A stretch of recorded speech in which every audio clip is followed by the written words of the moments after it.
मैं अपनी तरफ से सभी को गुड मॉर्निंग कहना चाहूंगा। बहुत बहुत नमस्कार, स्वागत है दोस्तों आज के इस सेशन में आप सबका। मैं दोस्तों अपने बारे में एक मिनट में जरूर बताना चाहूंगा। मेरा नाम अजय पंडित है और बेसिकली मैं आगरा से हूँ। सेफ शॉप बिजनेस जिसके बारे में दोस्तों हम और आप लोगों ने काम करने की शुरुआत की, इस बिजनेस को आज से करीब 14 साल पहले मैंने भी इसे करने की शुरुआत की थी। और जब मैंने इसे शुरुआत किया था तो उस समय इलेक्ट्रॉनिक्स इंजीनियरिंग का मैं सेकेंड ईयर का स्टूडेंट था।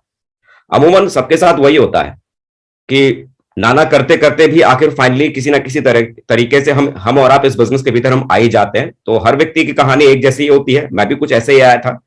अक्सर करके लोग कहते हैं कि जिंदगी में आगे बढ़ने के लिए आदमी में टैलेंट की जरूरत होती है। लोग कहते हैं कि अगर आदमी की भी तरह का टैलेंट हो ना तो टैलेंट के दम पर लोग बहुत आगे निकल जाते हैं। लेकिन मेरा ये मानना है कि आज अगर हम देखना अगर शुरू करेंगे जमाने में, हिंदुस्तान की छोड़िए दुनिया की अगर आप बात करेंगे तो लाखों नहीं बल्कि करोड़ों की संख्या में ऐसे लोग हैं जिनमें कूट कूट के टैलेंट भरा हुआ है, लेकिन उसके बावजूद, टैलेंट होने के बावजूद भी उनकी जिंदगी में वो खुशियां नहीं है, या जो जिंदगी में वो चाहते थे वो सारी चीजें उनकी जिंदगी में उनके पास में नहीं है। ऐसा क्यों है? क्योंकि जो लोग सोचते हैं ना कि टैलेंट के दम पर सब कुछ होता है, तो मुझे लगता है कि टैलेंट के दम पर सब कुछ नहीं होता है। टैलेंट को दिखाने के लिए जब तक आदमी के पास में कोई प्लेटफॉर्म ना हो तब तक टैलेंट किसी भी व्यक्ति के लिए कुछ भी नहीं कर सकता। Talent is nothing without any opportunity. जब तक आपके पास में अपने टैलेंट को दिखाने का कोई खूबसूरत कोई प्लेटफॉर्म ना हो, कोई मौका ना हो, तब तक वो टैलेंट आपके लिए कोई काम या कोई कमाल नहीं कर सकता।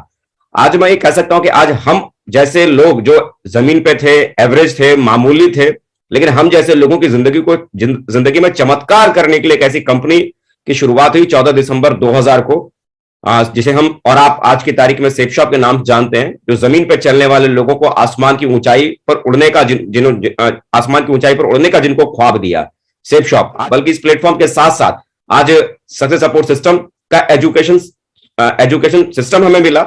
क्योंकि सिस्टम जब तक किसी चीज को करने का हमें मान लो कोई प्लेटफॉर्म तो मालूम है, लेकिन अगर उस प्लेटफॉर्म को कैसे इस्तेमाल किया जाए, मतलब वहां पर कैसे काम किया जाए, कैसे आगे बढ़ा जाए, अगर ऐसा कोई गाइडलाइन देने वाला कोई प्रॉपर कोई सिस्टम ना हो तो आदमी का बढ़ना बहुत ही मुश्किल हो जाता है। और आज हम लोग बहुत लकी हैं कि आज हमारे पास में सेफ शॉप के पैरेलल में एक जबरदस्त एजुकेशनल सिस्टम आज की तारीख में हमारे पास में है, सक्सेस सपोर्ट सिस्टम, जो बारीक से बारीक चीजों को हमें इस बिजनेस के भीतर हमें सिखाता है, बताता है कि कैसे करना चाहिए, क्या करना चाहिए, कब करना चाहिए। ग्रेट मेंटर्स हैं जिन्होंने बहुत सारी चीजों के बारे में इजाद किया। हमारे महान श्री संजय जैन सर जिन्होंने सक्सेस सपोर्ट सिस्टम का निर्माण किया, माननीय श्री हमारे महागुरुजी, ग्रेट महागुरुजी श्री नरसिंह ग्रेवाल सर जिन्होंने मिलकर ये सक्सेस सपोर्ट सिस्टम का इजाद किया। इससे हमें मालूम पड़ा 8 स्टेप्स के बारे में हमें पता चला, कोर मीटिंग्स के बारे में हमें मालूम पड़ा, कोर के वो 10 स्टेप्स के बारे में मालूम पड़े, FIM के बारे में मालूम पड़े, वो बेसिक चीजें जैसे आज की तारीख में हम और आप दोहरा रहे हैं। कब क्या चीज करने की जरूरत है, ये एक ऐसा सिस्टम था जिसने हमें और आपको सिखाया कि ये जो अपॉर्चुनिटी है सेफ शॉप के नाम के रूप की अपॉर्चुनिटी, इसका इस्तेमाल कैसे करना है, इसमें कैसे आगे बढ़ना है, इस चीज को सिखाने बताने के लिए सिस्टम हमारे बीच में आया। और सही मायने में कहा जाए ना कि सिस्टम के बगैर कोई भी आदमी बहुत ऊंचाई तक जा ही नहीं सकता, और सिस्टम था इसीलिए हम और आप लोग आगे बढ़ पाए। और उसके बाद सबसे जो बड़ी चीज होती है, जो मेंटर्स, कोच, जिसे हम कोच भी कहते हैं, सही मायने में अगर देखा जाए ना तो हमें काबिलियत तो होती है, हमें टैलेंट तो होता है, लेकिन हमारे टैलेंट का 100% हम कभी भी हम इस्तेमाल नहीं कर पाते। और जो हमारे मेंटर्स होते हैं, हमारे जो कोच होते हैं, ये वो लोग होते हैं ना जो हमारे टैलेंट का निचोड़ कर हमें इस्तेमाल करना हमें सिखाते हैं, हमें बताते हैं कि हमें हमारे टैलेंट का इस्तेमाल कैसे करना होता है। और आज मैं बहुत लकी मानता हूं अपने आप को कि आज मुझे मेंटर्स मिले जिनकी गाइडलाइन में रहकर मुझे काम करने का सौभाग्य मिला, जिनकी वजह से आज मैं अपनी जिंदगी में आगे बढ़ पाया। माननीय श्री संजय जैन सर, ग्रेट महागुरुजी श्री संजय जैन सर, जिनके वजह से दिशा वर्कशॉप में जाकर एक बहुत बड़ा विजन मिला। लाइफ में माइंड वर्कशॉप के प्रोग्राम को अटेंड करने के बाद दिमाग में कितनी ताकत है उसके बारे में समझने का मौका मिला, उनकी मेंटरशिप में काम करने का मुझे मौका मिला। आज हमारे ग्रेट महागुरुजी श्री माननीय श्री नरसिंह ग्रेवाल सर, जो इंडियन डायरेक्ट सेलिंग के भीतर एक बहुत बड़े रोल मॉडल हैं, पूरा हिंदुस्तान आज सर को फॉलो करता है। सर को स्टेज के माध्यम से सर की लीडरशिप में काम करने का मुझे सौभाग्य मिला। मैं अपने आप को बड़ा गौरवशाली महसूस करता हूं। हमारे ग्रेट माननीय श्री माधव सर, आज कोई पहचान की जरूरत नहीं है, मतलब ऑल ओवर इंडिया में आज उनकी पहचान है। माननीय श्री विजयपाल सर आज ग्रेट पर्सनालिटी हैं जिन्होंने बारीक से बारीक चीजों को इस बिजनेस के भीतर हम लोग मुझे सिखाया, जिसकी वजह से मैं यहां तक पहुंच पाया। और माननीय श्री सत्येंद्र प्रसाद सर, जिनकी मेंटरशिप में शुरुआत से मैंने काम किया, एक कोच की तरह उन्होंने मेरा हाथ पकड़ा शुरुआत से। जब से मैं बिजनेस के भीतर आया, कैसे प्लान देना है, कैसे फॉलोअप करना है, कैसे FIM करना है, कैसे ट्रेनिंग्स और मीटिंग्स का फायदा लेना है, हर छोटी छोटी चीजों को उन्होंने शुरुआत से मुझे सिखाया। और आज उनकी मेंटरशिप में काम करते हो दोस्तों मैं यहां तक पहुंच पाया। तो बिलीव करें, आदमी के पास अगर टैलेंट हो और उसके पास उस टैलेंट को परफॉर्म करने का सेम जैसे अपॉर्चुनिटी हो, और उस अपॉर्चुनिटी का कैसे फायदा लेना हो, सक्सेस सपोर्ट सिस्टम जैसा एक एजुकेशन प्लेटफॉर्म हो और आपको कोच करने के लिए आपके मेंटर हो, तो बिलीव कीजिए मैं क्या, मुझसे भी अगर गधा अगर कोई बंदा होगा ना तो वो भी डायमंड बन सकता है, वो भी बहुत आगे निकल सकता है। तो इतनी जबरदस्त ये सारी चीजें मिली जिसकी वजह से आज जिंदगी में मैं कह सकता हूं कि आज इन सारी चीजों के कॉम्बिनेशन की वजह से जिंदगी में वो सारी चीजें मिली जिन सारी चीजों के बारे में कल्पना नहीं की जा सकती है। आज कहा जाए तो एक ऐसा जीवन मिला जिस जीवन के बारे में लोग सिर्फ ये कहते हैं कि एक ड्रीम लाइफ है, तो ड्रीम लाइफ को जीने का मौका मिला, ड्रीम लाइफ के साथ में आगे बढ़ने का मौका मिला। तो आज जिंदगी बहुत बड़ी हो चुकी है, बहुत ज्यादा बदल चुकी है। मैं एक सच कहते हैं ना कि अमीर बनना कोई बहुत बड़ी बात नहीं है, लेकिन जवानी में अमीर बनना बहुत बड़ी बात है। और मैं बहुत सौभाग्यशाली हूं कि आज इस प्लेटफॉर्म की वजह से, सिस्टम की वजह से और अपने अपलाइनों की वजह से आज ये सारी की सारी खुशियां जिंदगी में जो मुझे मिली है, मतलब इस छोटी सी उम्र में आज मुझे मिल पाई, तो ये सब का क्रेडिट आज इन सभी को जाता है, मेरी टीम को जाता है। इनकी वजह से ये सारे सपने पूरे हुए जिन सपनों के बारे में कभी सोच भी नहीं सकते थे। मैंने जब बिजनेस करने की शुरुआत की थी, इलेक्ट्रॉनिक्स इंजीनियरिंग का सेकेंड ईयर का स्टूडेंट था जब मेरी इसकी शुरुआत हुई थी। बहुत बड़े ख्वाब नहीं थे, बहुत बड़े सपने नहीं थे, सिर्फ इतना ही सोचा था कि 20-25 हजार रुपए की अगर नौकरी अगर कहीं मिल जाएगी तो शायद जिंदगी कट जाएगी, जिंदगी चल जाएगी। लेकिन आज जिस सपने के साथ लोग शिक्षा बिजनेस में आते हैं, डायरेक्ट सेल के भीतर आते हैं कि लाखों रुपए की आमदनी हमें मिले, आज मैं बड़ा सौभाग्यशाली हूं कि उस आमदनी तक इस सिस्टम के एजुकेशन है और मेंटर्स ने मुझे यहां तक पहुंचाया। आज यहां पर देखेंगे एवरी वीक, मतलब लगातार सिस्टम की सीलिंग पे हूं। ये मेरे लास्ट अभी करंट के ये वीक के मेरे चेक यहां पर आपके सामने है। और आज बिलीव कीजिए, जो सपनों के बारे में जो सोच भी नहीं सकते थे ना, वो सारे के सारे सपने आज सेफ शॉप ने पूरे किए हैं। चाहे रहने के लिए अच्छा घर हो, चाहे घूमने के लिए, चाहे देश या विदेश की बातें करें, मतलब हर वो चीज जो ख्वाबों में कोई आदमी देख सकता है, आज वो सारी की सारी चीजें सेफ शॉप पूरा करने का दम रखती है और उन्होंने पूरा किया है। एक बात समझिए, ये सारी चीजें आप भी अपनी जिंदगी में चाहते हैं। आप में से भी अगर किसी भी व्यक्ति से अगर सवाल किया जाए कि कौन ऐसा व्यक्ति है जो अपने जीवन में सफल होना चाहता है, तो मुझे नहीं लगता है कि जितने लोग मुझे यहां पर सुन पा रहे हैं वो ये कहेंगे कि जी हम अपनी जिंदगी में सफल नहीं होना चाहते। सफल हर कोई व्यक्ति होना चाहता है, लेकिन इतना याद रखिए कि जब भी आप सफलता के रास्ते में आप आगे बढ़ेंगे तो हर रास्ते में कोई ना कोई समस्या आपकी जिंदगी में जरूर आएगी। लेकिन ये आप पर निर्भर करता है कि जब आपके पास में कोई समस्या आती है तो आप उसमें फंस के रह जाते हैं या उसका समाधान खोजते हैं। कई बार सिचुएशन आदमी के सामने बनती है और आदमी सिचुएशन का हवाला दे देता है कि साहब मेरे साथ में ये परिस्थिति है इसलिए मैं ये कर नहीं सकता, साहब मेरे साथ में ये सिचुएशन है इसलिए मैं ये कर नहीं सकता। आपके पास में दोनों रास्ते हैं। अगर आपके पास किसी समस्या का अगर समाधान नहीं है तो समझ लीजिए आप खुद एक समस्या है। लाइफ में अगर आगे बढ़ना है तो प्रॉब्लम पार्ट ऑफ लाइफ, आपकी जिंदगी में समस्या आएगी, कोई टेंशन वाली बात नहीं है, वो समस्या लाइफ का एक हिस्सा है। जैसे दिन और रात का कॉम्बिनेशन है, सुख और दुख का कॉम्बिनेशन है, ऐसे ही लाइफ के भीतर प्रॉब्लम भी हमारी जिंदगी का एक पार्ट है। प्रॉब्लम लाइफ में रहेगी, प्रॉब्लम को रहते हुए आप अपनी जिंदगी में आगे बढ़ने के लिए कोई रास्ता खोज पाते हैं या नहीं, उस चैलेंज से बाहर निकलने के लिए कोई रास्ता बना पाते हैं कि नहीं। आपको सोचने की बातें ये है, आपको इस बात पे ध्यान देना पड़ेगा। कई बार मैं लोगों से मुलाकात करता हूं कि लोग कहते हैं कि साहब मैं काम तो कर रहा हूं लेकिन काम हो नहीं रहा, मैं काम तो कर रहा हूं, काम हो नहीं रहा। मैं आपसे एक चीज में खाली पूछना चाहता हूं कि आप क्या कर रहे हैं, गति कर रहे हैं या प्रगति कर रहे हैं। गति तो आप अगर देखेंगे ना, गति आप देखेंगे तो बच्चों का जो खेलने वाला जो खिलौना होता है, बच्चों का घोड़े वाला जो खेलने वाला खिलौना होता है, गति तो उसमें भी होती है। उस खिलौने पे बैठ के बच्चा आगे पीछे खाली होता रहता है, लेकिन वो घोड़ा उसे कहीं पहुंचा नहीं सकता। आपको ये सोचना पड़ेगा कि आपने अपनी जिंदगी को आगे बढ़ाने का अगर आपने मिशन अगर लिया है, आगे जाने का अगर आपने मिशन लिया है, तो सचमुच में आप प्रोग्रेसिंग लीडर हैं या सिर्फ काम करने का सिर्फ बहाना कर रहे हैं। लीडर्स भी यहां पर दो तरह से होते हैं। एक जो लीडर होता है वो जिसके पास में किसी भी काम को ना करने का एक सॉलिड कारण होता है कि साहब मैं ये काम इसलिए नहीं कर पाया, साहब मैं ये काम इसलिए नहीं कर पाया, ये काम मैं करने गया था लेकिन ये काम करते करते मेरे साथ में ये परिस्थिति बन गई, मेरे साथ वो स्थिति बन गई। हर काम को ना करने का उस व्यक्ति के पास में सॉलिड एक रीजन होता है।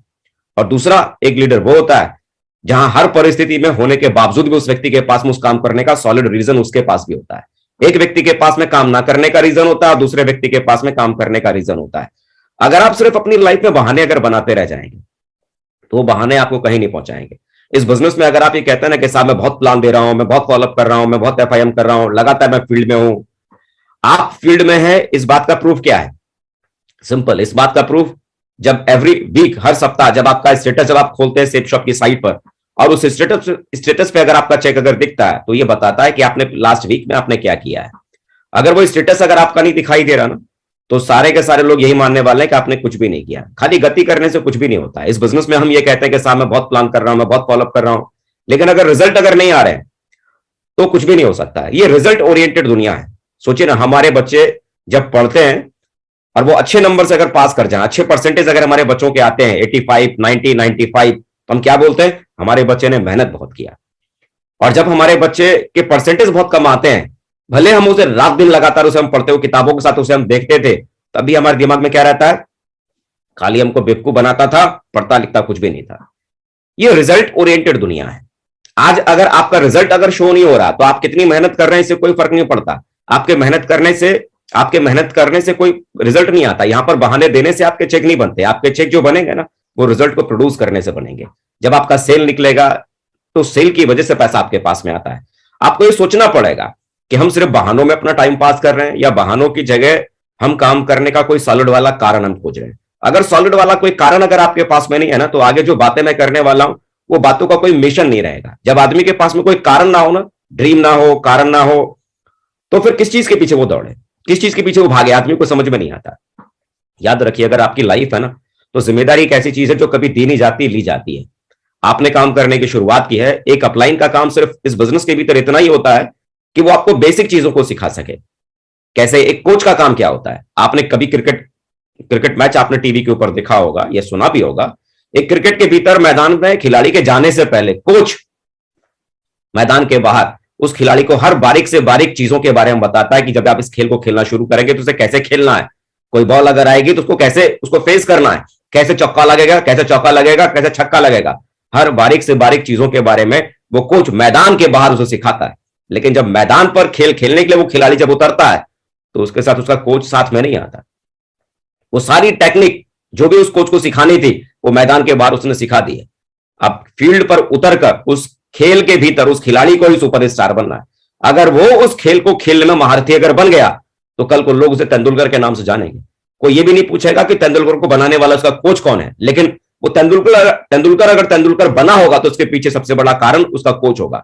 जिम्मेदारी जब लेकर आप अपने टीम के साथ में जब काम करने की शुरुआत करते हैं, वो बेसिक चीजें आपके अपलाइन ने आपके साथ क्या किया, प्लान सिखा दिया, फॉलोअप करना सिखा दिया, एफआईएम करना सिखा दिया। वो बेसिक चीजें जो किसी भी व्यक्ति को करने की जरूरत है कि कैसे प्लान देना है, कैसे फॉलोअप करना है, कैसे किसी व्यक्ति का एफआईएम करना है, कैसे रजिस्ट्रेशन करना है, वो सारे बेसिक एक बार अगर आपके अपलाइन ने अगर आपको सिखा दिए तो उसके बाद अपनी और अपनी टीम की जिम्मेदारी लेना ये आपकी जिम्मेदारी है। अगर आप अपनी जिंदगी को बनाने के लिए अपनी जिम्मेदारी नहीं ले पाते हैं, अपनी टीम की जिम्मेदारी नहीं ले पाते हैं, तो फिर बड़ी मुश्किल और बड़ा चैलेंज आने वाला है। याद रखिए, जिम्मेदारी दी नहीं जाती है, आगे बढ़कर ली जाती है। जब जहां जरूरत नहीं थी जिम्मेदारी लेने की, यदि वहां भी आगे बढ़कर अगर आप जिम्मेदारी लेते हैं तो बिलीव कीजिए, जिम्मेदारी लेने से आपकी ताकत बढ़ती है। जिम्मेदारी लेने से आपकी अपनी टीम के भीतर अपनी एक पहचान बनती है। आप अपनी टीम में फेमस होते हैं, लोग आपको जानना शुरू करते हैं और आपके टैलेंट की वजह से जो आप परफॉर्म कर रहे हैं लोगों के बीच में, उसकी वजह से लोग आपको आइडियल, आइकन, सब कुछ आपको मानने की शुरुआत करते हैं।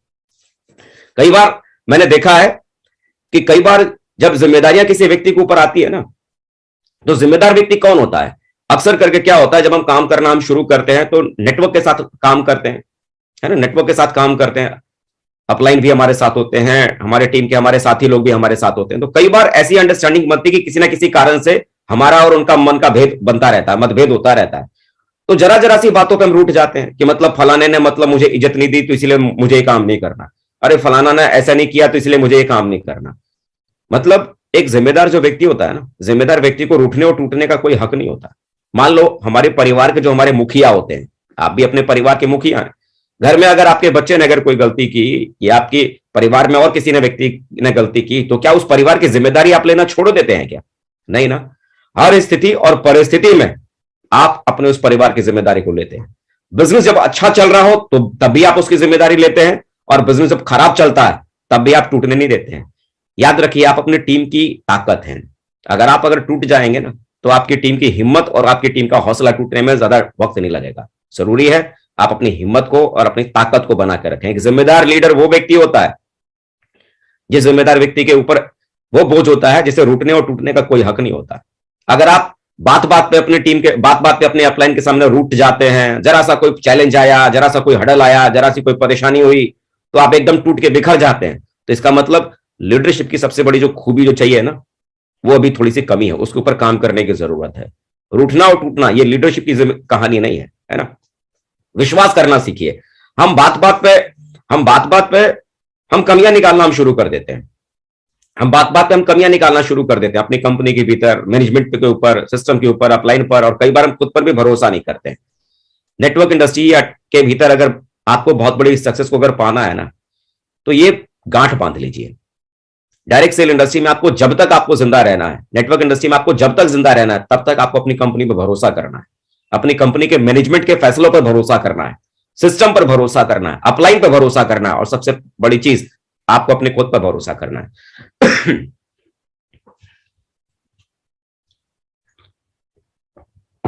क्योंकि अगर ये सारी चीजें अगर नहीं होंगी, बिलीव अगर नहीं होगा, तो बिलीव से ही सारी चीजें शुरू होती हैं।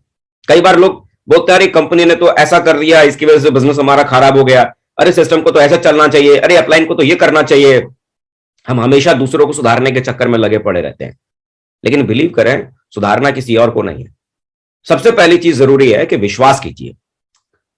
जिस कंपनी को हम समझाने की कोशिश कर रहे हैं, कंपनी को यह करना चाहिए, कंपनी को वो करना चाहिए, मेरे भाई आज ये कंपनी यही अपने फैसलों की वजह से, अपने कंपनी अपने मैनेजमेंट के फैसलों की वजह से ही पिछले 21 साल में आज डायरेक्ट सेल इंडस्ट्री के भीतर नंबर 1 की पोजीशन पे है, सिर्फ अपने डिसीजंस की वजह से, अपने फैसलों की वजह से। तो आप मुझे बताइए, जो कंपनी ने जीरो से शुरू किया और आज इंडिया लेवल पर इतने सारे मार्केट में कंपटीशन होने के बावजूद भी आज इंडिया में डायरेक्ट सेल के भीतर टॉप पे आज राज कर रही है, आज टॉप की पोजीशन पे, नंबर 1 की पोजीशन पे है, तो मजाक तो नहीं होता। मजाक मजाक में कोई कंपनी इतने बड़े मुकाम पे तो नहीं आ जाती।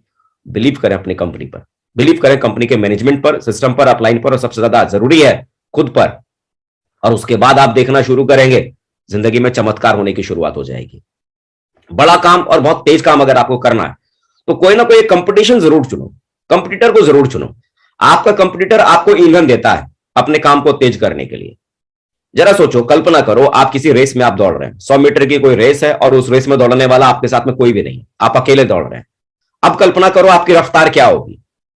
आपको पता है आपके साथ दौड़ने वाला कोई भी नहीं है, आप किसी भी रफ्तार में दौड़ेंगे, क्रॉस लाइन को पार करने के बाद नंबर 1 की पोजीशन तो आप ही को मिलने वाले हैं, क्योंकि आपके साथ दौड़ने वाला कोई भी नहीं है। लेकिन आप कल्पना करो, एक रेस है जिस रेस में 20 लोग और दौड़ रहे हैं आपके साथ में, और उस कंपटीशन में 100 मीटर की रेस है। अब कल्पना करो कि आपकी रफ्तार क्या होगी। बराबर में दौड़ने वाले जब कंपटीटर हमारे साथ होते हैं ना, तो वो कंपटीटर हमें रफ्तार देते हैं। हमें मालूम होता है कि उनसे अगर हमें जीतना है, तो उनकी जो स्पीड है, हमें अपनी स्पीड को उनसे ज्यादा तेज हमें करना बहुत जरूरी है। तो डायरेक्ट सेल के भीतर या इस बिजनेस के भीतर मैं ये कहूं कि अगर आपको बहुत फास्ट अगर काम करना है, तो कोई ना कोई कंपटीटर आपको अपने जरूर चुनना है। वो कंपटीटर अपलाइन में नहीं होना चाहिए, और वो कंपटीटर आपके डाउनलाइन में भी नहीं होना चाहिए। वो कंपटीटर कहीं ना कहीं आपके कोलाइन में कोई दमदार वाला व्यक्ति होना चाहिए। ऐसा भी नहीं होना चाहिए कि जो मालूम पड़ा एक सेल निकाल रहा है और हम उससे कह रहे हैं, टारगेट लगा रहे हैं, ये सप्ताह में एक सेल निकालता है, मैं 2 सेल निकालूंगा और इसको मैं हरा के दिखाऊंगा। तो भाई बकरी से अगर रेस लगाओगे ना, और बकरी से रेस वाली कंपटीशन में अगर आप जीत गए ना, तो बकरी कहलाओगे। बकरी से रेस नहीं लगानी है। रेस अगर आपको लगाना है ना, कंपटीटर अगर आपको चुनना है ना, तो किसी शेर को चुनो। शेर वाली रेस में आप दौड़ो, क्योंकि शेर वाली रेस में जब आप दौड़ना शुरू करेंगे ना, और जब आप शेरों को हराएंगे, तो आप बब्बर शेर कहलाएंगे। तो एक तगड़ा वाला कंपटीटर होना चाहिए, जिसे हराने के बाद जीतने का मतलब खुशी ही एक अलग हो कि भाई मैंने किसी को हराया है। और किसी शेर को हराओगे तो बब्बर शेर के नाम से दुनिया आपको जानेगी। तो पावरफुल एक कंपटीटर होना बहुत जरूरी है, बीच की तरह आगे बढ़ना बहुत जरूरी है इस बिजनेस में। अगर आप चाहते हैं कि आपकी टीम के भीतर आपका प्रभाव बना रहे इस बिजनेस में, अगर आप चाहते हैं कि आपकी टीम आपको अपना आइडियल माने, आपकी टीम आप पे अपना अपने अपलाइन पे गर्व करे। भाई आप लोग भी चाहते हैं ना आप अपने अपलाइन में कि मेरा अपलाइन ऐसा हो जो लगातार प्रोग्रेस करे, मेरा अपलाइन ऐसा हो जो दुनिया में किसी के जैसा ना हो। आप भी अपने अपलाइन को आगे बढ़ते हुए देखना चाहते हैं। यहां भी आपको लगातार बढ़ते रहना बहुत जरूरी है। एक निश्चित समय के बाद आपको अपने रिकॉग्निशन लेवल को बदलते रहना बहुत जरूरी है। मान लीजिए 1 साल हो गया, 1 साल से हम सिल्वर लेवल पे ही बने हुए हैं, पिछले 1 साल से हम गोल्ड लेवल पे ही बने हुए हैं, पिछले 1 साल से हम पर्ल लेवल पे हमने रिकॉग्निशन 1-1.5 साल पहले हमने ली थी, लगातार 1.5 साल से हम उसी पर्ल वाली लेवल पे 1.5 साल से ही बने हुए हैं। तो आप मुझे बताओ, एक लेवल पर अगर लगातार पिछले 1 साल से आप बने हैं, 1.5 साल से आप बने हैं, तो क्या आपकी टीम का मोरल बढ़ सकता है क्या? नहीं ना। आपकी टीम का मोरल आपको देखने के बाद नहीं बढ़ेगा। वो कोलाइन में अपने आइडियल को देखना शुरू करेगा, कोलाइन में अपने कोच को देखना शुरू करेगा, कोलाइन में लोगों को मेंटर बनाना शुरू करेगा। इस बिजनेस में अगर आगे बढ़ना है तो एक बीज की तरह रोज आपको बढ़ना है। हर एक सर्टेन टाइम के बाद आपको अपनी रिकॉग्निशन लेवल को बदलना बहुत जरूरी है। अगर बहुत तेज अगर आगे बढ़ना है, आपको अपनी टीम में अपना मनोबल बना के रखना, अपनी टीम के मनोबल को बना के रखना है, तो बहुत जरूरी है डेली डेली डेली अपने आप के ऊपर काम करना, अपनी टीम के ऊपर काम करना और अपने रिकॉग्निशन लेवल को लगातार एक निश्चित समय के बाद बदलना बहुत जरूरी है। अगर एक निश्चित समय के बाद आपने अगर अपनी रिकॉग्निशन लेवल को अगर नहीं बदला तो आपकी टीम का मोरल डाउन हो जाएगा, आपका बिजनेस नीचे आना शुरू हो जाएगा। ये बिजनेस में अगर बड़ा काम अगर किसी व्यक्ति को अगर करना है, हमेशा हमारे ग्रेट अपलाइनों ने हमें सिखाया कि बड़ा काम अगर हमें इस बिजनेस में अगर करना है तो जय और वीरू वाली जोड़ी बनाकर काम करने से ही बड़ा काम हो सकता है। अकेले अकेले ये काम करने वाला ये व्यापार नहीं। इस व्यापार में अगर कोई भी आदमी अगर बड़ा काम कर सकता है, चाहे वो बड़ा इनकम लेने की बात हो, चाहे कुछ और बड़ा अचीवमेंट लेने की बात हो, तो यहां अकेला कोई इंसान बड़ा अचीवमेंट नहीं ले सकता। बड़ा अचीवमेंट लेने के लिए आदमी को सबसे पहले जोड़ी बनानी होगी, और जोड़ी शुरुआत में किसके साथ? पहले अपलाइन के साथ जोड़ी बनाइए और उसके बाद आपकी टीम में एक लेफ्ट और एक राइट, लेफ्ट और राइट वाले साथी के साथ जोड़ी बनाइए। सबसे पहले आपकी जोड़ी आपके अपलाइन के साथ बननी जरूरी है। अगर आपके अपलाइन के साथ आपकी फाइन ट्यूनिंग अगर अच्छी नहीं है, अगर आपने अपने अपलाइन के साथ अगर अच्छी जोड़ी नहीं बनाई रखी है, आपकी अंडरस्टैंडिंग एक दूसरे के साथ अगर नहीं है, तो बड़ा काम करना थोड़ा सा चैलेंजिंग और मुश्किल हो जाता है। तो जरूरी है, यहां हर किसी व्यक्ति ने जिसने भी बहुत बड़ी सक्सेस को पाया है उस व्यक्ति ने जोड़ी बनाई है। मैंने भी अपने अपलाइन श्री सत्येंद्र प्रसाद सर के साथ जोड़ी बनाई और आज उस जोड़ी का परिणाम है कि हम लोग कामयाब हो पाए। और उसके बाद अपनी टीम में अपने साथियों के साथ जोड़ी बनाई। आप टारगेट क्यों जीते हैं, क्या करना, टारगेट जीतने से क्या फायदा होगा? कम समय में बड़ा काम करने का फायदा इसमें मिलेगा। पोलियो की बीमारी से लोग बचते हैं, आप और आपकी टीम भी। कोई ये नहीं कहता कि साहब मेरी एक लाइन छोटी हो गई, एक लाइन बड़ी हो गई, क्योंकि टारगेट करने के लिए दोनों लाइनों में सेल जानी जरूरी है, दोनों लाइनों में बिजनेस वॉल्यूम पूरा होना जरूरी है। जब दोनों लाइनें चलेंगी तो पोलियो की बीमारी तो होगी नहीं। हवाई जहाज में बैठने का सपना आपका पूरा होगा, विदेश जाने का आपका सपना पूरा होगा। रिकॉग्निशन लेवल एक समय पर बदलेगा। टारगेट के ऊपर अगर काम नहीं कर रहे तो मालूम पड़ा आप सिल्वर चाहे तो एक साल में बने, क्या फर्क पड़ता है। लेकिन अगर टारगेट को बेस बनाकर अगर आपने काम किया तो अगले 3 महीने में आपकी सिल्वर की रिकॉग्निशन, अगले 3 महीने में आपका गोल्ड का रिकॉग्निशन, अगले 3 महीने में आपका प्लैटिनम, अगले 3 महीने में आपका पर्ल का रिकॉग्निशन, अगले 3 महीने में कोरल का रिकॉग्निशन। हर 3 महीने में आपका रिकॉग्निशन लेवल चेंज, और मालूम पड़ा कुछ सालों की मेहनत में आप डायमंड कंप्लीट। जो लोग आज मजाक उड़ाते हैं उनके मुंह पर अलीगढ़ का ताला लगाने का मौका मिलेगा। आप मुझे बताओ, क्या 3 महीने में आप मर्सिडीज खरीद सकते हैं क्या? नहीं ना। क्या 3 महीने में आप कोई बंगला बना सकते हैं क्या? नहीं ना। तो जो लोग आप पे हंसते हैं कि अच्छा तूने भी डायरेक्ट सेल कंपनी करना शुरू कर दी, टाई पहनने वाली कंपनी को तूने भी ज्वाइन कर लिया, वो लोग हंस रहे हैं आप पर, मजाक उड़ा रहे हैं। 3 महीनों में से क्या करिश्मा कर सकते हैं? कैसे आप उनके मुंह को बंद कर सकते हैं? बंगला नहीं खरीद सकते, मर्सिडीज नहीं खरीद सकते, लेकिन 3 महीने में इंग्लैंड का टारगेट क्वालिफाई करके अपने पासपोर्ट पे इंग्लैंड का ठप्पा लगाकर उसके घर में जाकर अपना पासपोर्ट दिखा सकते हैं कि देख इंग्लैंड घूम के आया हूं। जो फोटो आपके मोबाइल में फोटो दिखाइए, जो आपके अकाउंट में बैंक में पैसा आया वो चेकबुक, वो पासबुक दिखाइए। अपने आप जो आप पे हंस रहा है ना, मजाक उड़ा रहा है, उसका मुंह का ढक्कन बंद हो जाएगा। 3 महीने में टारगेट कर कर लोगों का मुंह बंद करने का मौका आपके पास में। जल्दी डायमंड बनने के लिए टारगेट करना चाहिए, जल्दी कैपिंग पाने के लिए टारगेट करना चाहिए, ज्यादा पैसा कमाने के लिए टारगेट करना चाहिए, और कंपनी के विनर लिस्ट में नाम डलवाने के लिए टारगेट करना चाहिए। और सबसे बड़ी बात, टारगेट जीतने के बाद अपनी सेल्फ की नजरों में अपनी इमेज को बढ़ाने के लिए करना चाहिए। एक विनर वाली फीलिंग जो आपके भीतर जो आती है ना कि मैं विजेता हूं, मैं विनर हूं, बिलीव करो जब आदमी का सेल्फ मोरल अगर हाई हो ना, सेल्फ मोरल अगर आदमी का हाई हो तो यार मुर्दे से मुर्दे आदमी के भीतर भी वो आदमी जान फूंक सकता है। लेकिन जिसका खुद का मोरल डाउन है, जिसमें खुद एनर्जी नहीं है, जिसके भीतर खुद मोटिवेशन नहीं है, वो किसी आदमी के भीतर क्या जान डालेगा? वो किसी व्यक्ति का मोटिवेशन क्या बढ़ाएगा? उसका खुद का मोरल डाउन है। जब आप विनर बनते हैं ना, जीतने के बाद जो खुशी मिलती है, जो स्टेटस आपका बनता है, जो मोरल बनता है, आपकी टीम जिस नजर से आपको देखना शुरू करती है, बिलीव करो वो चीज आपके बिजनेस में इतना ईंधन डालेगा, आपके बिजनेस को इतना पावर देगा, आपको पता भी नहीं चलेगा कि कैसे सिर्फ टारगेट करते करते कब आप silver, gold, pearl, topaz, emerald, ruby, opal और डायमंड आप कंप्लीट कर जाएंगे, आपको पता भी नहीं चलेगा। और आपका घर अचीवमेंट से भर जाएगा, क्योंकि लगातार पैसा कमाते चले जाएंगे, एक से एक सारे अचीवमेंट जो आपने अपनी जिंदगी में सोचे हैं वो सारे पूरे हो जाएंगे। याद रखिए, टारगेट को पूरा करने के लिए टारगेट को कैसे जीतना जरूरी है, कैसे जीते हैं।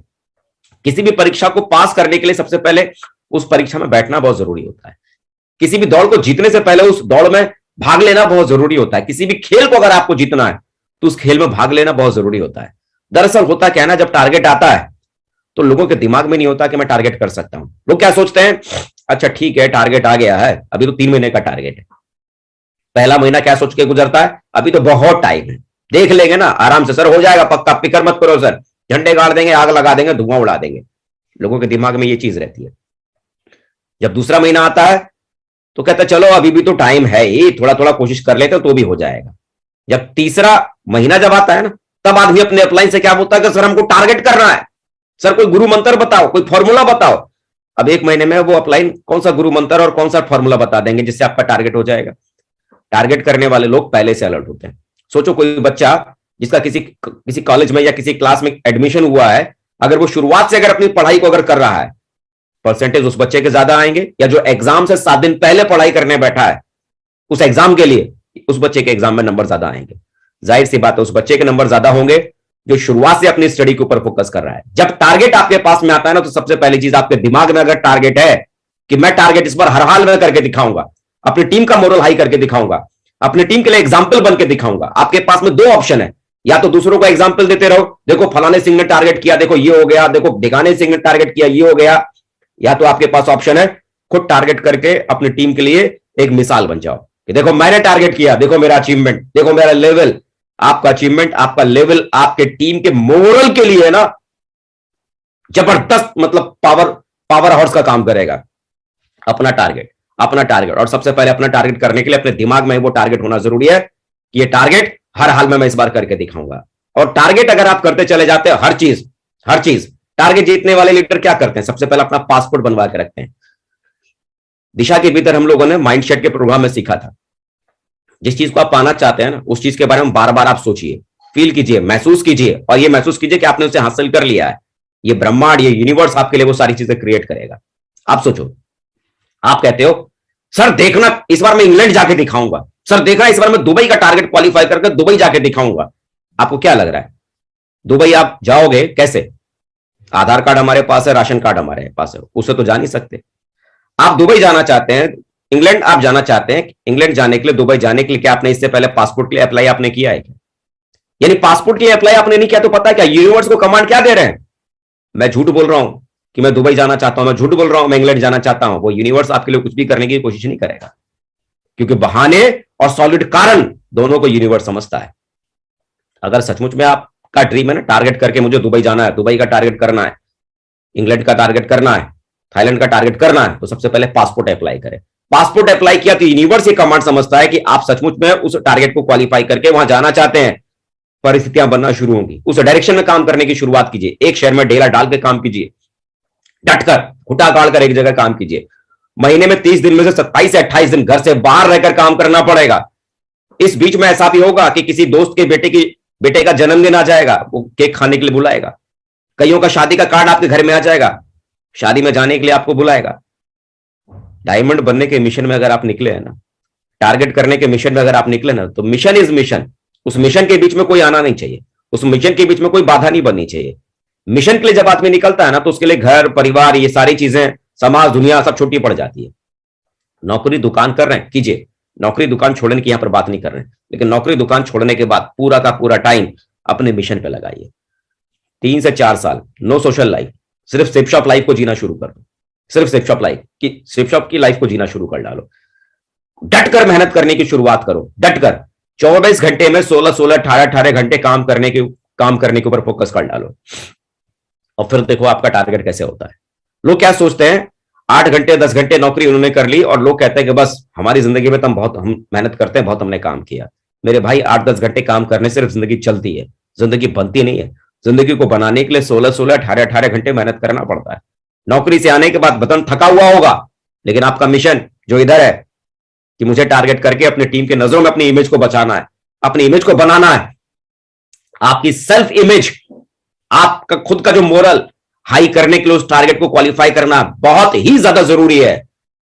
जब उस मिशन के लिए आप काम करने की शुरुआत करेंगे ना दिन दिखाई देगा, ना रात दिखाई देगी, ना भूख लगेगी, ना प्यास लगेगी, लेकिन मिशन आपके दिमाग में यहां होना चाहिए। यहां डालकर आपको काम करने की कोशिश करने की शुरुआत करने की जरूरत है। टारगेट करने के लिए क्या करना है, ध्यान से समझना। जो मुझे ग्रेट अपलाइन ने मुझे समझाया था और जिसे मैंने फॉलो किया था, मैं वो चीज आपको मैं बता रहा हूं। क्या? सबसे पहली बात, अगर आप अपना और अपनी टीम से टारगेट करना चाहते हैं तो सबसे पहली चीज, लोगों के लिए 3 महीने का टारगेट जरूर है, लेकिन अपने दिमाग में सिर्फ इस बात को रखिए कि आपके लिए टारगेट आपके लेवल पे जो दिया गया है, जितने बिजनेस वॉल्यूम लेफ्ट में और जितने बिजनेस वॉल्यूम राइट में, वो 3 महीने में नहीं बल्कि 2 महीने में आपको उसे क्वालिफाई करना है। 2 महीने में, हर हाल में 2 महीने में। नहीं तो क्या होता है ना कि मालूम पड़ा टारगेट का आखिरी सप्ताह चल रहा है, तीसरे महीने का आखिरी वीक है, और उस आखिरी वीक में आपकी टीम में 3-4 ऐसे लोग हैं, ऐसे साथी हैं जो बाउंड्री पे हैं टारगेट से।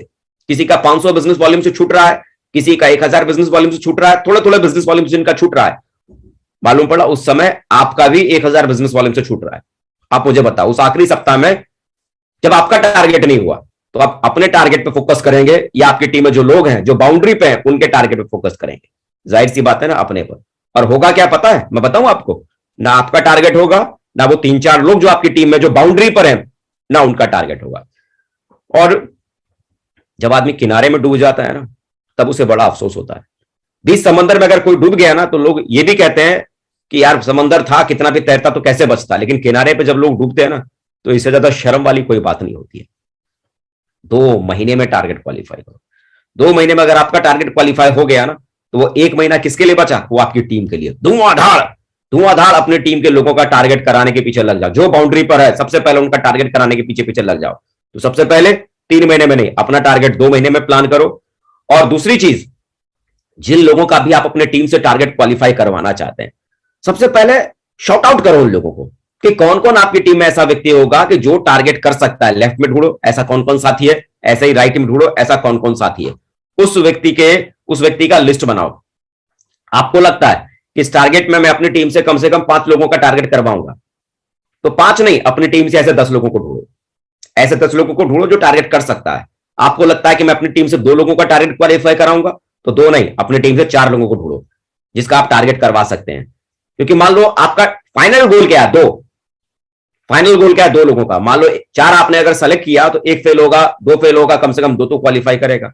5 आपने सेलेक्ट किया कि 5 को टारगेट करना है तो 10 को ढूंढना। 1 फेल होगा, 2 फेल होगा, 3 फेल होगा, 4 फेल होगा, 5 फेल होगा, कम से कम जो फाइनल गोल आपका है, फाइनल टास्क जो आपका है, वो तो कम से कम पूरा होगा।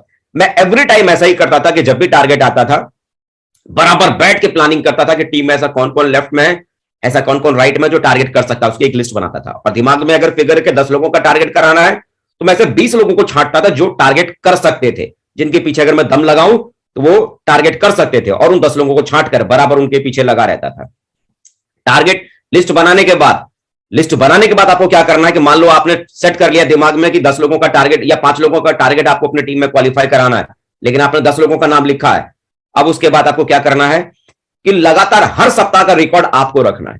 देखिए, जिन 10 लोगों को आपने टारगेट क्वालिफाई कराने के बारे में डिसीजन लिया है ना, ये वो 10 लोगों ने ठेका नहीं लिया है कि हम अपने टारगेट का मॉनिटरिंग करेंगे या वॉच करेंगे। उन 10 लोगों को टारगेट करवाने का ठेका किसने लिया है? आपने। जब ठेकेदार आप हो तो बराबर लिखा पढ़ी का काम किसको करना पड़ेगा? आपको। क्या करना पड़ेगा?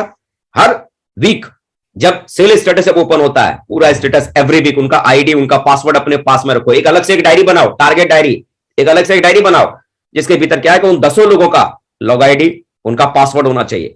और एवरी वीक का स्टेटस उसमें नोट करो कि इस सप्ताह उनका कितना चेक बना, लेफ्ट में कितना बिजनेस वॉल्यूम आया, राइट में कितना बिजनेस वॉल्यूम आया, टारगेट में भी करंट में क्या पोजीशन है, लेफ्ट में कितना बिजनेस वॉल्यूम और चाहिए, राइट में कितना बिजनेस वॉल्यूम और चाहिए, वो सब एकदम नोट डाउन करो।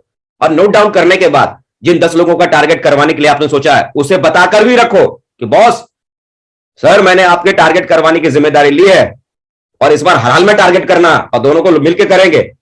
और एवरी टाइम उसे बताकर भी रखो कि आपके टारगेट करवाने की रिस्पॉन्सिबिलिटी मैंने ली है, और उसे हर वीक में बताओ, लेफ्ट में आपका इतना बिजनेस वॉल्यूम बाकी है, राइट में आपका इतना बिजनेस वॉल्यूम रह गया है, सर सोना नहीं है, आराम नहीं करना है, इस वीक में इतना बिजनेस वॉल्यूम को कम से कम क्लोज करना है ताकि हम टारगेट के एक कदम और आगे बढ़ जाएं।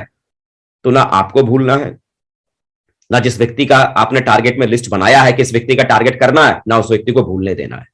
दरअसल क्या होता है ना कि लोग रिकॉर्ड ही नहीं रखते, खाली हवा हवाई बातें करते हैं कि सर देखना सर 20 करा देंगे, देखना सर 50 करा देंगे। सिर्फ हवा में बातें करने से काम नहीं चलता। मैंने वो गलती की थी, पहले मैं हवा हवा में बात करता था। जब भी टारगेट आता था सर अपने अपलाइन को बोलता था सर देखना आग लगा देंगे, फाड़ देंगे, ये कर देंगे, कुछ नहीं होता।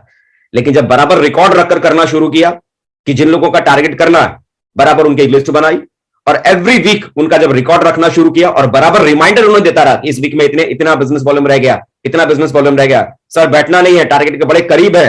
देखो, टारगेट अगर करना है ना, आपके दिमाग में यहां होना चाहिए, और जिस व्यक्ति का टारगेट करवाना है ना, उसके दिमाग में भी यहां तक होना चाहिए। उसके दिमाग में यहां होगा नहीं, लेकिन बार बार उसको पंच करते रहोगे ना, सर इस वीक में इतना बिजनेस वॉल्यूम, सर इस वीक में इतना बिजनेस वॉल्यूम, सर इस वीक में इतना बिजनेस वॉल्यूम, वो आदमी पागल हो जाएगा। जो आदमी टारगेट को लेकर सीरियस भी नहीं है ना, वो बार बार पंच करने से, बार बार पंच करने से वो इस बिजनेस को लेकर सीरियस होना शुरू हो जाएगा। देखो, जो आदमी जुड़ना नहीं चाहता था, बार बार फॉलोअप करने से, बार बार फॉलोअप करने से, बार बार फॉलोअप करने से जुड़ गया ना। जो टारगेट को लेकर सिंसियर नहीं है ना, बार बार टारगेट के बारे में बात करने से, बार बार टारगेट के बारे में बात करने से, बार बार टारगेट के बारे में बात करने से, जो सिंसियर नहीं है वो व्यक्ति भी सिंसियर आपका होना शुरू हो जाएगा। ये चीजें हम लोगों ने किया है, ये चीजें हम लोगों ने किया है। बिलीव करें, इन चीजों का बहुत जबरदस्त रिजल्ट मिला है। इसे आप करने की शुरुआत कीजिए। 5 चीजें जो इस टारगेट के दरमियान जो आपको करने की जरूरत है। सबसे पहला, लिस्ट। देखिए, बहुत छोटी सी बात है, आप हर बार 8 स्टेप की भीतर आप सुनते हैं लिस्ट, लेकिन लिस्ट में लोग क्या सवाल करना शुरू कर देते हैं कि सर लोग तो जुड़ते ही नहीं है, हम तो 10 आदमी को प्लान बता रहे हैं, कोई नहीं जुड़ता, हम तो 100 आदमी को प्लान बता रहे हैं, एक आदमी जुड़ता है। ये रिजल्ट किसी व्यक्ति के पास में कम और किसी व्यक्ति के पास में ज्यादा क्यों आते हैं? सबसे बड़ा कारण कि आपकी लिस्ट में किस तरह के प्रोफाइल के लोगों को आप प्लान बता रहे हैं। देखो, आज अगर बात करोगे ना, दुनिया की सबसे महंगी घड़ियां बनाने वाली कंपनी कौन सी है और सबसे बड़ी घड़ी बनाने वाली कंपनी कौन सी है? सभी जानते हैं, रोलेक्स दुनिया की सबसे महंगी घड़ी बनाने वाली कंपनी और सबसे बड़ी घड़ी बनाने वाली कंपनी भी है। लेकिन आपको जान के ताज्जुब होगा कि रोलेक्स की सबसे शुरुआती कीमत की घड़ी की भी कीमत है ना 1 आध करोड़ से शुरू होती है। फिर आप कहोगे भाई उसे खरीदता कौन होगा? खरीदते हैं ना। अगर लोग नहीं खरीदते तो रोलेक्स इतनी बड़ी कंपनी कैसे बनती? तो इसका मतलब एक चीज समझिए, रोलेक्स क्या करता है?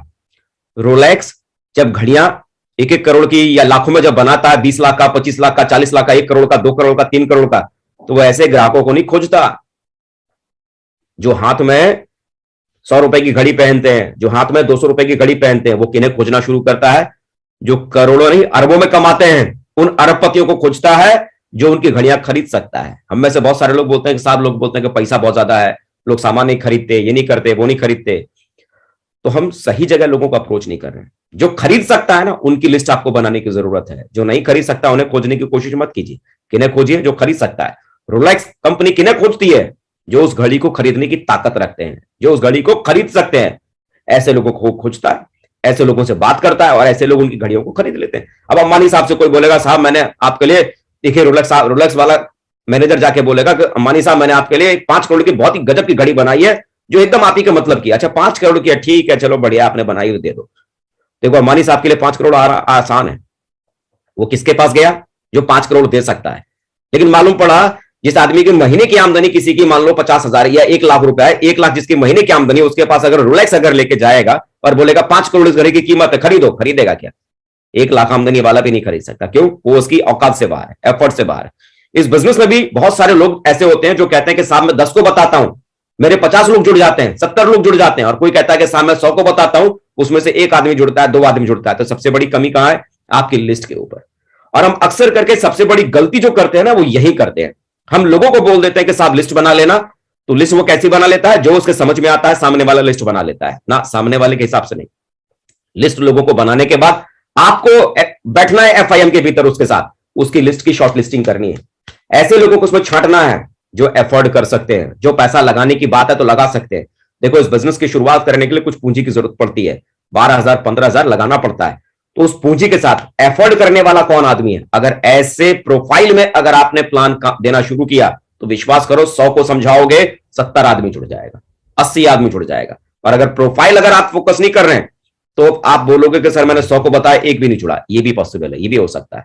तो लिस्ट बनाने के बाद प्लान देना बहुत जरूरी है। अगर आप पार्ट टाइमर है तो डेली 3 प्लान देने की कोशिश कीजिए, और फुल टाइमर है तो डेली 5 प्लान जरूर दीजिए। लोग पता है टारगेट करना चाहते हैं, लेकिन क्या बोलते हैं? हवा हवाई, सब फाड़ देंगे, आग लगा देंगे। और मालूम पड़ा 3 महीने का टारगेट हुआ, उसने और उस व्यक्ति की टीम ने मिलकर कितने प्लान किए पूरे 3 महीने में? 50। कितने प्लान किए? 50। 50 प्लान दिए उस व्यक्ति ने और पूरी टीम ने मिलकर। 50 प्लान देने के बाद वो आदमी क्या सोच रहा है? मेरा टारगेट हो जाएगा। बॉस क्यों मजाक कर रहे हो आप? टारगेट करने के लिए आपको प्लानिंग करने की जरूरत है। प्लानिंग। कोई भी व्यक्ति अगर टारगेट करना चाहता है ना तो 250 से 300 आदमी को प्लान दे, 250 से 300 लोगों को प्लान दे 3 महीने के भीतर, डेफिनेटली उस व्यक्ति का टारगेट हो जाएगा।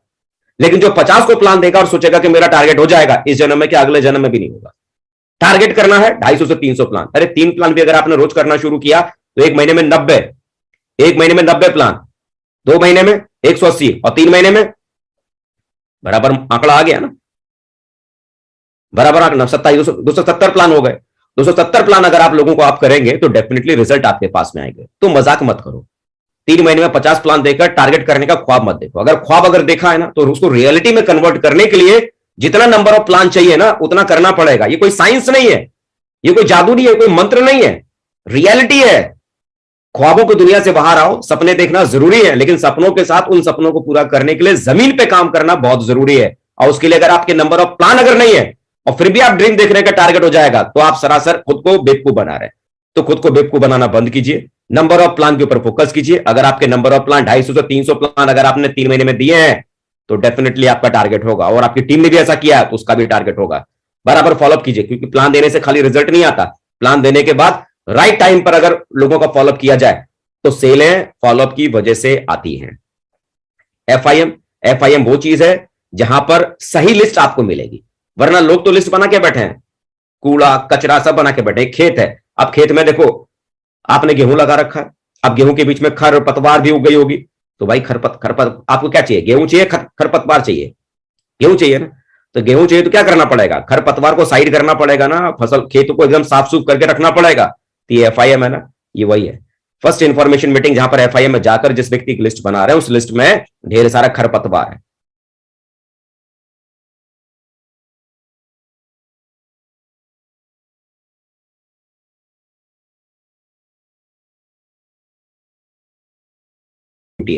लेकिन हम अगर एफआईएम में चूक जाएंगे तो समझ लो